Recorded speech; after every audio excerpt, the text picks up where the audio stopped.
एक बार की बात है, एक खूबसूरत नदी के किनारे छोटी छोटी अबाबिल परिंदियां रहती थिन। वो रोज सुबह आसमान में उड़ती गीत गाती और सूरज के साथ खेलती थिन। उन्हीं में एक छोटी सी अबाबिल थी जो सबसे ज्यादा चांचल और हौसले वाली थी। उसका दिल हमेशा कुछ नया करने को चाहता था। एक दिन आसमान पर काले बादल छा गए, तेज हवा चलने लगी, सब परिंदे घबरा गए। उन्होंने कहा, अबाबिल, इतनी तेज आंधी में उड़ना पागलपन है। हम तो अपने घोंसलों में छुप जा रहे हैं।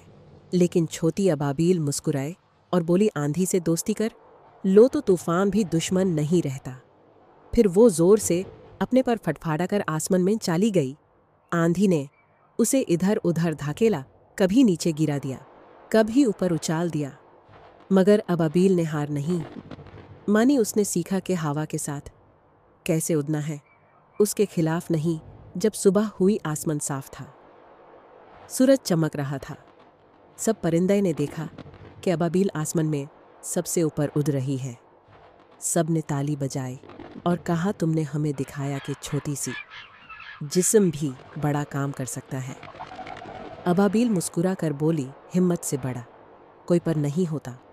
और इस तरह छोटी अबाबिल ने सबको ये सबक दिया कि मुश्किलों से डरने के बजाय उनसे सीखना चाहिए, क्योंकि जो मुश्किलों का सामना करता है वही बुलंदियों तक उठता है।